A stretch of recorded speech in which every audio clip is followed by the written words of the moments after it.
Nah, kalau kita masih nih menahan dari subuh sampai sore, sementara mereka tergantung. Kalau ada yang ngasih, kemudian uang itu cukup, bisalah buat mereka makan dan minum. Tapi kalau tidak, nah itu bisa jadi sampai besok, bisa jadi sampai besoknya lagi. Bahkan sering kita dengar ada anak-anak yang tidak makan sampai berhari-hari.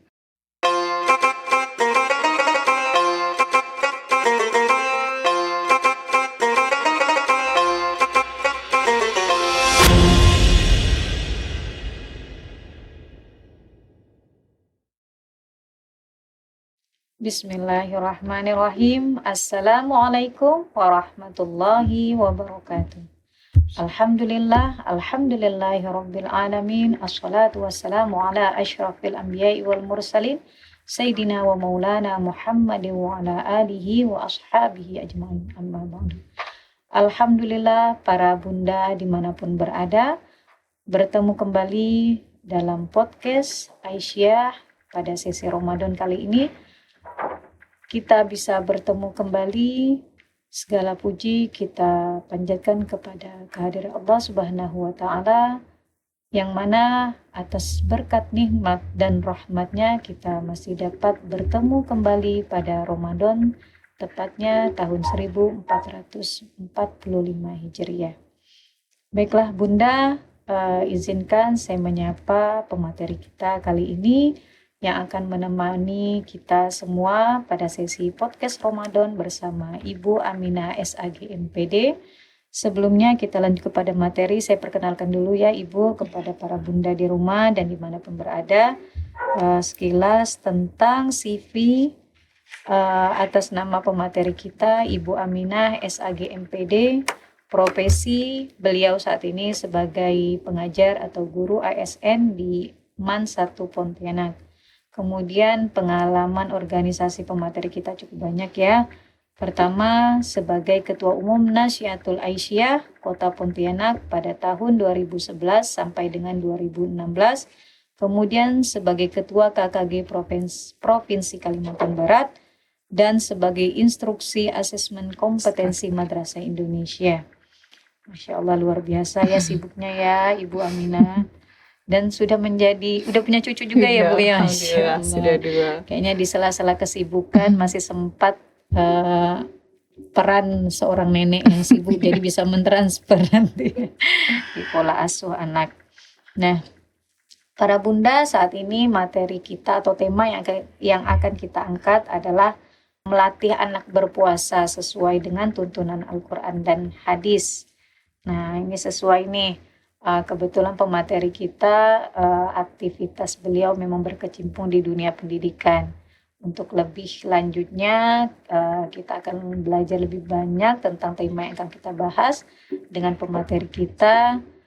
Silakan Ibu Aminah menyampaikan materi terkait dengan tema yang akan kita angkat pada sesi ini. Ya. Terima kasih ucapan kepada Bu Aisyah ya, Bu Aisyah selaku moderator. Assalamualaikum warahmatullahi wabarakatuh. Waalaikumsalam warahmatullahi wabarakatuh. Alhamdulillahirabbil alamin. Innal hamdalillahi nahmaduhu wa nasta'inuhu wa nastaghfir wa na'udzubillahi min shururi anfusina wa min sayyiati a'malina may yahdihillahu fala mudhillalah wa may yudlil fala hadiyalah. Asyhadu an la ilaha illallah wa asyhadu anna Muhammadan abduhu wa rasuluh la nabiyya ba'da. Pertama-tama puji dan syukur tentulah tak lupalah dan tak henti-hentinya kita panjatkan kehadirat Allah Subhanahu wa Ta'ala. Ya, kemudian semoga kita diberi kesehatan, kemudahan dan kelancaran selama bulan suci Ramadan. Kemudian salawat dan salam tak lupa pula kita haturkan kepada junjungan kita Nabi besar Muhammad SAW beserta keluarganya, sahabatnya dan kita sebagai pengikutnya hingga akhir zaman. Nah, adapun tema kita pada hari ini adalah melatih anak berpuasa sebagaimana tuntutan Al-Quran dan hadis. Nah, kita ketahui bahwa ibadah puasa ini adalah ibadah yang diwajibkan dari umat-umat sebelum kita, yang intinya adalah agar bertakwa. Nah, anak sebenarnya belum masuk kategori sebuah kewajiban. Nah, tetapi ada kewajiban lain yang di dalam surat At-Tahrim yang berbunyi Bismillahirrahmanirrahim, ya ayyuhallazina amanu qu anfusikum wa ahlikum nara. Hai orang-orang yang beriman, jagalah dirimu dan keluargamu dari api neraka. Nah, oleh karena itu, maka ada kewajiban orang tua untuk menjaga keluarganya dari api neraka itu. Nah, oleh karena itu, mereka sudah seharusnya nih Bu, mengajarkan atau membiasakan anak-anak berpuasa sejak dini. Nah, bahkan kalau saya itu bukan sejak dini lagi, sejak dari dalam rahim Bu Asya. Dalam Ya. kandungannya Bu. Iya, alhamdulillah saya malah senang momen-momen pada saat hamil, 4 kali hamil, dan alhamdulillah selama 4 tahun itu puasanya full, Masya tidak perlu Allah. ganti lagi. Jadi artinya dari masa kandungan Iya, sang ibu sampai sudah memberikan sudah. pembelajaran atau pembiasaan untuk berpuasa. Iya. Nah, kemudian kita ketahui bahwa selain itu merupakan sebuah kewajiban, ini adalah sebuah kegiatan yang memang mengarah pada kegiatan fisik. Nah, sementara kita ketahui bahwa anak-anak memang mereka memiliki semangat yang luar biasa nih pada usia-usia kecil, kemudian banyak sekali melakukan pergerakan-pergerakan, dan tentulah untuk menahan mereka dari makan dan minum itu adalah Tantangan yang luar biasa. tantangan yang luar biasa yang Kayaknya harus bakal dilakukan. biasa muncul ya. Ini makannya mulai jam berapa gitu misalnya. Iya, Ada baru 30 menit gitu. Iya, karena aktivitas tinggi, kemudian mereka perlu minimal air gitu ya, perlu banyak. Nah, sekarang bagaimana sih kita menyiasati anak-anak, kemudian melatih mereka sejak usia dini untuk berpuasa. Nah, mungkin trik pertama yang dapat kita lakukan adalah memberikan penjelasan-penjelasan ringan dulu nih puasa tentang Memberikan pentingnya, pemahaman ya. pentingnya puasa dan apa urgensinya buat kita. Nah, salah satunya kalau saya itu biasanya ajak anak ke tempat-tempat orang yang kurang mampu. Nah, kemudian kita ajak mereka bicara tuh. Kemudian dilihat lihat ada anak-anak yang kecil yang mereka dipaksa harus sudah cari nafkah. Nah, mereka menahan lapar dan hausnya ini dengan waktu yang tidak ditentukan. Nah, kalau kita masih nih menahan dari subuh sampai sore, sementara mereka tergantung. Kalau ada yang ngasih, kemudian uang itu cukup, bisalah buat mereka makan dan minum. Tapi kalau tidak, nah itu bisa jadi sampai besok, bisa jadi sampai besoknya lagi. Bahkan sering kita dengar ada anak-anak yang tidak makan sampai berhari-hari. Nah, artinya tidak ada batas waktu. Iya, tidak ada batas waktu yang ditentukan. Sementara kita kasih ke anak, mereka hanya menahan dari pagi, begitu azan mereka sudah bisa makan, bahkan sudah bisa request nih mau makanan menu apa dan makanan apa. Nah, artinya penjelasan ringan seperti itu sudah mulai kita pahamkan ke anak. Nah, tentulah hal ini kita sudah harus memberikan teladan ya. Sebelum Ramadan kita sudah membiasakan puasa Senin Kamis. Nah, kemudian kalaulah anak kita belum kita ajak berpuasa, minimal mereka bisa menghormati orang yang sedang berpuasa. Ya, jadi kalau misalnya ayah dan ibu lagi puasa Senin Kamis, mereka ketika mau makan ya minimal menjauh atau itu dalam rangka mereka menghargai orang yang sedang berpuasa. So, latihannya puasa setengah hari ya. Iya, nah itu awal ketika kita melatih anak untuk berpuasa. Kemudian yang kedua, bisa kita kasih motivasi nih. Nah, motivasi tidak mesti berupa uang saja ya, kita bisa memberi mereka ketika mereka berhasil puasa, apakah dimulai dari setengah hari dulu. Nah, kita ajak anak-anak dikasih hadiah, atau kalaulah tidak berupa uang, kita bisa ajak dia, oh ya nanti kalau puasanya selesai nanti ayah dan ibu ajak ke toko buku, boleh beli buku apa saja. Nah, atau kita kasih mereka uang untuk bersedekah. Nah, itu artinya kita mengajarkan anak kita atas hasil yang sudah mereka capai. Nah, seperti itu. Kemudian kita ketahui juga bahwa puasa buat anak itu di awal-awal kita sudah ini kan mereka belum punya kewajiban. Di hadis Abu Daud dinyatakan tidak diangkat pena untuk 3 hal. Pertama, orang gila sampai dia sembuh, anak kecil sampai dia dewasa, kemudian orang yang lagi tertidur sampai dia terbangun. Nah, karena ini bukan merupakan kewajiban, maka tugas kita harus sudah menyiapkan berbagai suplemen yang dibutuhkan anak ketika mereka berpuasa, yaitu menu-menu sahur yang nanti yang sehat, yang berguna buat pertumbuhan fisiknya, dan tentulah tidak ada tekanan di dalamnya, karena khawatir ketika kita memaksa kemudian menekan ini menjadi suatu beban berat. Bukannya malah senang, tapi mereka merasa terpaksa. Merasa terpaksa dan terbebani, akhirnya terjadi kebohongan nanti. Lengah-lengah kita dia minum pula. Nah, selain memberikan motivasi dan dorongan, boleh nih kita ajak anak-anak kita untuk melakukan hal-hal yang positif selama puasa. Nah, misalnya mengajak mereka sama-sama yuk siapkan menu apa nih untuk buka puasa. Nah, libatkan saja mereka. Terus menu-menu apa yang mereka senangi, berusaha kita penuhi. Nah, kemudian kalau saya dulu ketika dia sudah mulai kelelahan dan menangis tuh, maka itu nangis minta buka itu sudah serahkan ke ayahnya, ini tanggung jawab. Maka biasanya diajak berkeliling, jalan-jalan, diajak main sampai akhirnya dia lupa untuk minta makan dan minum. Nah, lalu seperti itu memang sudah harus jadi kerjasama antara ayah dan ibu, karena kalau dibebankan ke ibu saja, sementara ibu juga harus menyiapkan makan aktivitas yang lain sudah menunggu.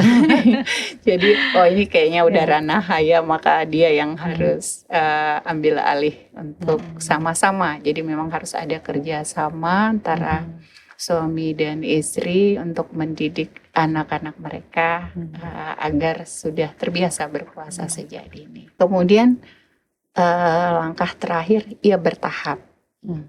Jadi kewajiban puasa itu sama dengan kewajiban sholat. Jadi kalau dalam sebuah hadis dinyatakan, ajarkan anakmu sholat ketika mereka berusia 7 tahun dan pukullah ketika mereka sudah berusia 10 tahun. Nah, artinya puasa pun begitu. Nah, kenapa usia 7? Bahkan kalau bisa 3 itu sudah bisa. Nah, mulai dari setengah dulu. Artinya kan tidak sekaligus nih main fisik, tapi ada proses di dalamnya. Nah, pelan-pelan dulu. Ketika anak 7 tahun itu mereka sudah bisa diajak berdialog. Mereka sudah, ketika kita bercerita tadi, mereka sudah bisa merespon, sudah bisa memikirkan, oh iya ya. Nah, kemudian kalau saya itu suka yang lagu Bimbo itu, Kak Syaya. Kenapa sih itu? Kenapa kita berpuasa itu berlapar-lapar? Nah, kan di Bimbo itu dijawab, itu sebagian salah satunya untuk melatih emosi anak juga. Kiatnya seperti itu, ketika kita untuk membiasakan anak berpuasa sejak dini. Kalau dari pengalaman Ibu sendiri ketika mendidik anak-anak ya Bu ya, saat ini kan anak-anak sudah besar ya Bu ya. Berarti flashback ke mungkin 20 tahun yang lalu kali ya. Nah, ada nggak tuh mungkin pengalaman yang sangat berkesan ketika proses pembiasaan puasa ke anak-anak? Kalau yang saya ingat itu sudah dibiasakan sejak playgroup. Jadi 3 tahun. Iya, 3 tahun itu yang seharusnya saya bekalkan dia berangkat ke sekolah, saat itu tidak dibekalkan. Kemudian kulkas pun kita kosongkan pada siang hari. Jadi dia biasanya pulang sekolah buka kulkas, dicari tidak ada. Nah, barulah biasanya penuh dengan makanan. Iya, penuh dengan makanan. Bisa pilih, sekarang udah kosong. Sudah kita kosongkan. Nah, itu kalau pada usia itu memang bertahap. Jadi kalau misalnya hari ini sampai jam 10 dulu, nah besok kita naikkan pelan-pelan sampai jam 11. Nanti oh iya sampai azan zuhur. Nah, akhirnya nanti pada akhir Ramadan ada minimal ada satu lah yang mereka sampai Full sampai full. Nah, itu memang harus kita kasih apresiasi luar biasa terhadap keberhasilan dia dalam berpuasa. Betul. Nah, ini ada pertanyaan ini Bu. Biasanya kalau dalam satu rumah itu kan kondisi keluarga bukan hanya terdiri dari ibu dan bapak. Tadi yang Ibu sampaikan dalam kita melatih anak-anak berpuasa, memang harus adanya kerjasama antara ibu dan bapak untuk bagaimana nih memujuk anak atau memberikan pembiasaan, mengantisipasi dari keluhan dan perilaku mereka. Nah, tetapi biasanya di rumah kan juga ada nenek ya Bu ya, yang biasanya paling sayang sama cucu. Jadi ada nggak tegaan biasanya nih dalam kondisi beberapa hal. Ada komentar nih dari si nenek, nggak kesian ya? Iya. Apalagi kalau usianya mungkin yang masih TK 5 tahun, padahal sebenarnya anak kecil itu memang perlunya pembiasaan ya Bu ya. Iya. Kalau kita melihat dari menunggu mereka mampu, nah itulah khawatirnya nanti ketika usia SD ke atas atau usia 7 tahun ke atas, karena belum adanya pembiasaan, mereka jadi tidak terbiasa. Nah, bagaimana cara kita Ibu menyikapi semisal ada bagian dari keluarga, terutama mungkin contoh ya Ibu, mungkin tidak semuanya sebenarnya mungkin niatnya karena sayang dengan cucu, jadi nggak tegaan niatnya, jadi nggak tegaan, ini masih terlalu kecil nih, kenapa puasa nantilah, nunggu kelas 1 SD atau 7 tahun gitu. Nah, artinya di sini kan belum ada persamaan persepsi antara orang tua dengan nenek gitu. Ini gimana nih Ibu? Mungkin kalau kita dihadapkan dengan situasinya seperti ini untuk menyikapi. Iya, memang benar Bu Asah, dan kebetulan saya ada mama pada saat itu masih tinggal di rumah, bahkan pernah sekali cucunya diam-diam dikasih minum. Katanya kasihan ada peluang. Iya. Nah, itu setelah Ramadan baru kebongkar. Nah, katanya kan dia belum juga waktunya. Nah, memang harus kita komunikasi semuanya. Siapa yang ada di dalam itu, apa yang pengen kita terapkan, mereka semua harus tahu. Nah, kalau bicara dengan nenek atau dengan ibu kita, ya tentulah tidak seserius ketika kita membahas suami istri. Nah, cuman ya tetap kita sampaikan bahwa dia baru boleh pada setengah hari atau jam segini. Nah, nanti kalau misal merengek-rengek ke nenek, ya nenek bilang nanti sampaikan ke mama gitu aja, seperti itu. Nah, tapi sempat sekali nggak ketahuan karena kasihan ya. Baru tahu juga ternyata memang sayangnya nenek ke cucunya itu ternyata lebih besar dari sayangnya ke anaknya. Seperti itu harus kita bicara semua yang ada di dalam rumah. Kemudian apakah ada contoh dari kisah para sahabat gitu ya Bu ya, kalau kita melihat dari sejarah saat itu baginda Nabi Muhammad sangat menyayangi sosok cucunya Husain dan Hasan. Nah, mungkin ada kisah cerita yang dalam pola asuh pembiasaan berpuasa di para sahabat atau contoh dari Rasulullah. Iya, kalau dari beberapa riwayat itu Rasulullah itu memang sudah mulai membiasakan mereka, bukan persoalan puasa saja, jadi persoalan makan saja. Kan dalam sebuah hadis dijelaskan bahwa Rasulullah itu sudah mengajarkan mereka kecil-kecil kalau makan dimulai dengan bismillah, dimulai dengan tangan kanan, kemudian mengambil makanan-makanan dari dekat. Nah, bahkan sahabat mengatakan belum pernah aku temukan seorang yang selalu menyempatkan diri untuk keluarganya melebihi Rasulullah. Bahkan Hasan dan bahkan Fatimah pernah mendatangi Rasul ketika lagi di masjid, itu yang pada saat itu sebelumnya perempuan sangat dimarginalkan. Kemudian baginda Rasulullah itu mencium tangan Fatimah itu. Nah, ini menandakan bahwa Rasul itu memang sangat menghargai anak-anak kecil. Bahkan ketika sholat pun punggungnya sering dinaiki oleh cucu-cucunya, maka gerakannya dia perlambat, kemudian ada yang sambil digendong. Nah, puasa ini juga para sahabat bahkan pada saat itu ada yang mereka pada saat itu hanya membawa mainan dari kapas saja. Jadi pada mereka pada bulan puasa sering mengajak anaknya ke masjid. Nah, pada saat sudah mulai rewel, maka mereka kasih mainan kapas itu karena tidak ada pilihan lain. Nah, kalau kita masih bisa lah nih mungkin. Betul. Iya. Dengan kondisi Dengan sekarang ya Bu ya, iya. banyak area bermain, kemudian pilihan-pilihan alternatif mainan, yang mungkin salah satunya yang membuat daya tarik anak kayaknya gadget ya Bu ya. Iya. Mungkin asalkan konten yang ditampilkan atau yang dilihat bernuansa Islami atau bernilai pendidikan. Baik Ibu, sangat menarik materi yang disampaikan hari ini, karena dimanapun kita, siapapun kita pasti akan mengalami situasi yang seperti ini. Bagaimana kita memberikan pendidikan nilai-nilai agama kepada anak-anak, terutama sejak dini. Jadi dari apa yang disampaikan oleh materi, kita bisa menyimpulkan bahwa menanamkan atau memberikan pembiasaan tentang belajar berpuasa itu bukan hanya dari sejak dini, tetapi bahkan sejak dalam kandungan ya Bu ya. Sang ibu berpuasa, tetapi dengan catatan harus berkonsultasi dengan dokter. Kita harus tahu tentang kondisi kesehatan ibu hamil, apakah siap untuk berpuasa dalam rentang waktu yang sekian hari.